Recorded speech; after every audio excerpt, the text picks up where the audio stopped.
This is Secret Saturday, Florida Maquis Patreon channel. If you are here, you are at the basic level, $1 level, and I do appreciate all of you that are here. Psychological operations is fundamentally the idea that you can introduce pieces of information that seem innocuous into large groups of people, and over time allow them to manipulate the psyche of the person unaware. If the target knows that you are attempting to make them believe something in order to elicit a response, it's never going to work.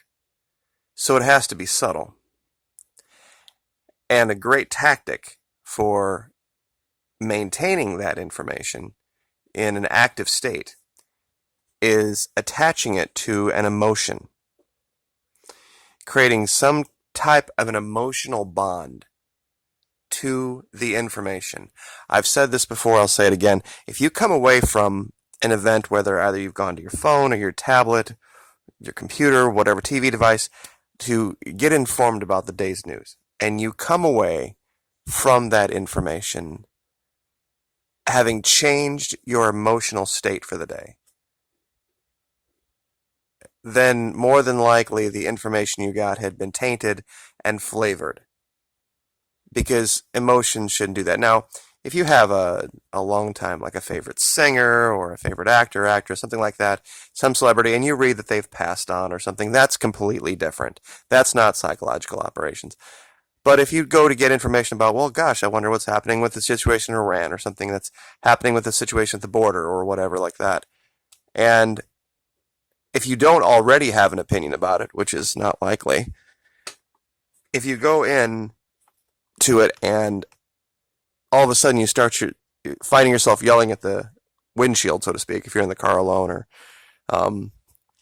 start mumbling to yourself, it's one of those indicators that the information has been tainted, and you'll have to go back and start breaking down line by line. Okay, what's information, what's manipulation?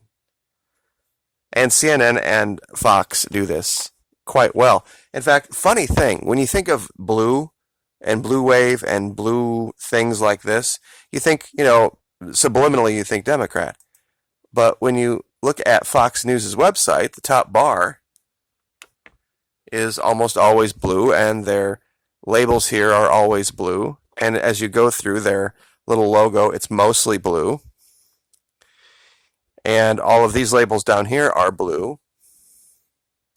But when you go to CNN, the liberal place, usually they have a breaking news bar up here that's red. Their breaking news bar here is red. Almost, you see red everywhere. What does this show?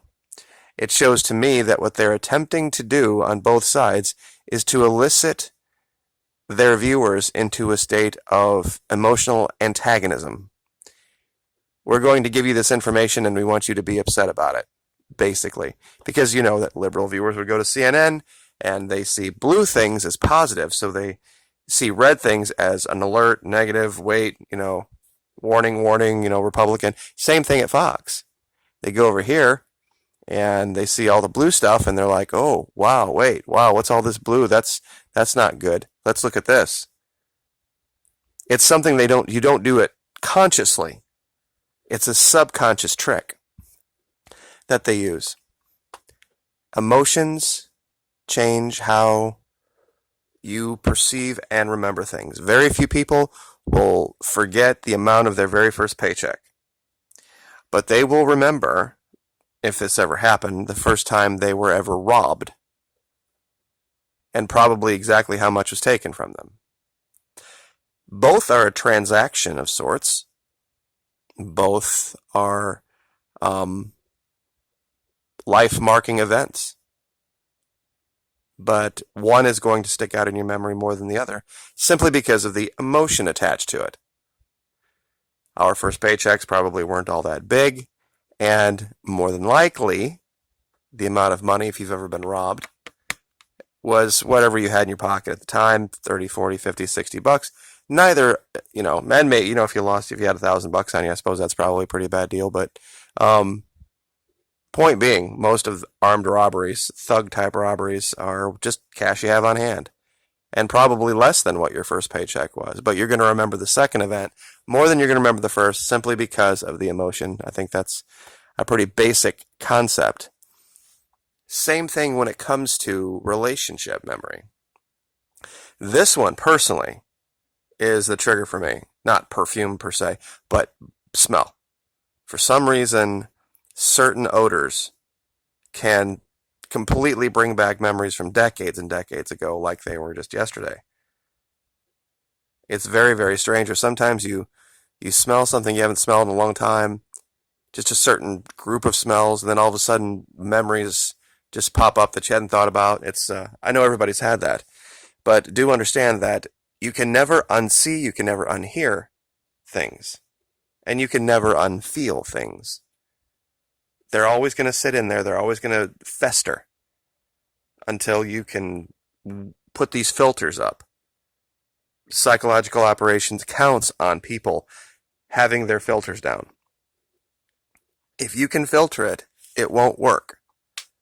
If you can divorce yourself from the emotional consequences of the information, you're going to open up a whole new world for yourself to be able to see information in a different way and analyze it in a different way. And I'd like to end the video today by showing you guys something that I noticed. And maybe it's just me, but it has to do with this young woman, Heather Nauert. Now, I want you to look at this picture. I'm going to zoom in real close. Well, close-ish. Okay, this is a picture of Heather Nauert a year ago. First State Department briefing. Okay, this was, and I made sure I played this to make sure it was the very first one.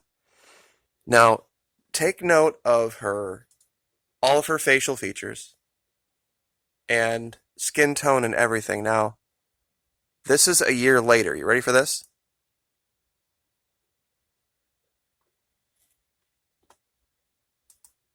This, honestly, look like sisters, but they don't look like the same girl. There is something very, very different about these two women. Well, it's one woman. I mean, I'm not making the allegation that there's been any body snatchers or anything like that going on. I'll bet you anything that this move, her going back to the UN, going back to New York from Washington, is a health issue. And I'm gonna make a leap here. I'm probably gonna be wrong about this. I wonder if she's pregnant.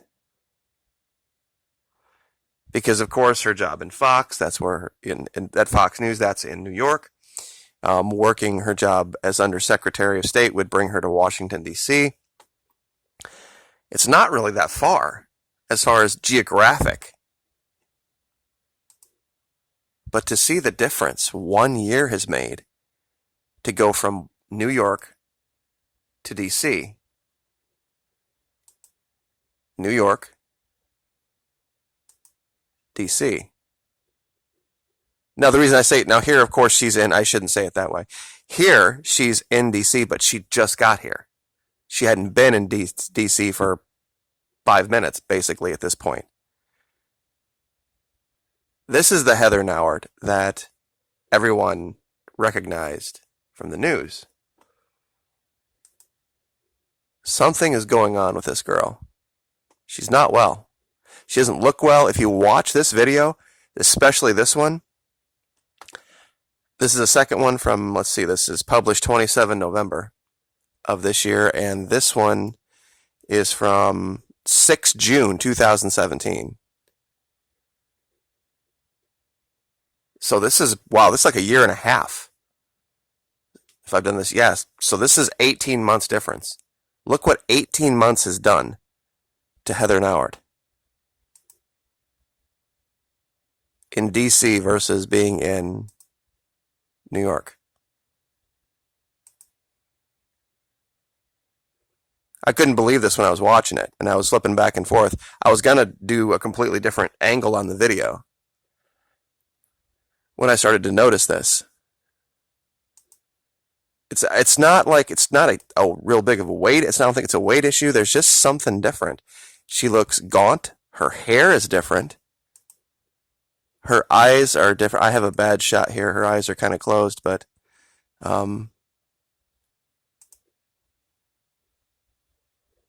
there's something going on.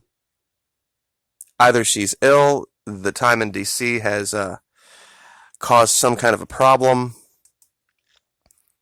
I am very much wondering what the issue is, and if it's truly a health issue, pray for her. Obviously, I mean, I don't agree with the administration she works for, but I don't know the woman personally. I don't have anything against her personally, but something is weird.